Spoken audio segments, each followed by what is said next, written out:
of the government of Curacao say our appreciation to be part of this celebration.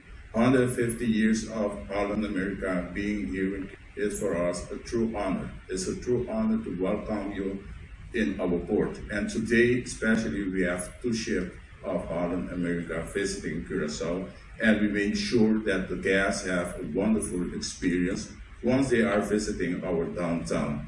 And allow me also to thank you and recognize on behalf of the government what you just contribute to the State Monumental Art of Curacao, because for us being on the UNESCO list for almost 26 years is a true honor also, and we are as a cultural island, and the mixture that we have on the island and all the building so colorful, that is our trademark also that we are selling to the passengers that are visiting Curacao.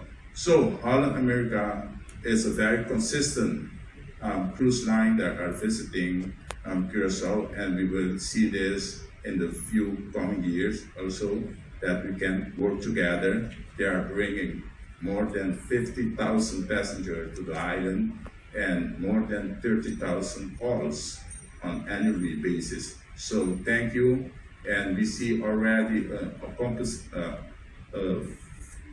let's say almost full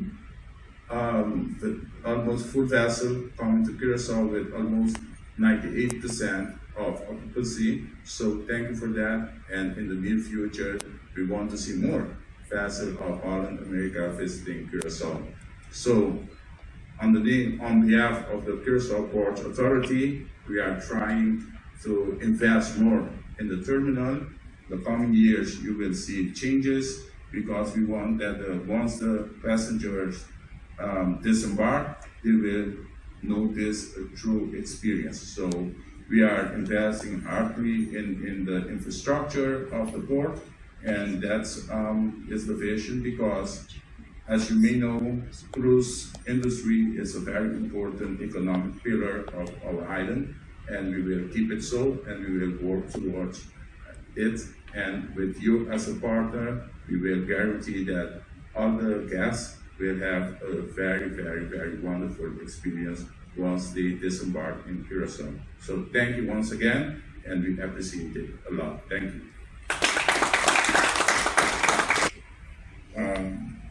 Call forward the President, Mr. Goose. We have a small appreciation of that.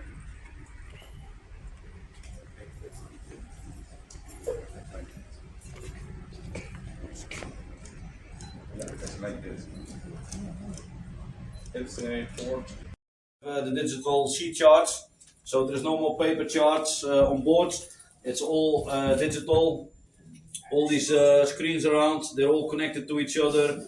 So yeah, basically we're having a paperless bridge, including all our checklist, all our paperwork, the passage plan, everything is digitalized nowadays. So that's where we maneuver the ship. Then during normal sea days, we will maneuver from the center, or steer the ship from the center, so we can move over there. Eurodam is also a Holland America ship. It has about 2,800 guests. This ship has 2,700. So it's a big ship. Yeah, because basically when we're at sea, we're always in the center area.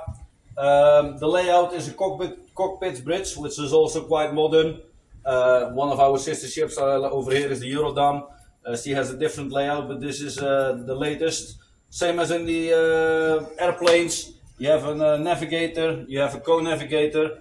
The navigator is fully focused on the navigation, and the co-navigator is handling the navigation plus all the side tasks, because you can imagine we receive a lot of phone calls, alarms, so that's the co-navigator's task to all manage those alarms. You can see there's a couple of other chairs around. The one over here is normally the pilot's back. There's two more seats. One will be used by the captain as being the OD, the alarm management from the co-navigator during red manning situations. These situations can be during times like arriving, departure in the port, but also could be, for example, if you're experiencing heavy weather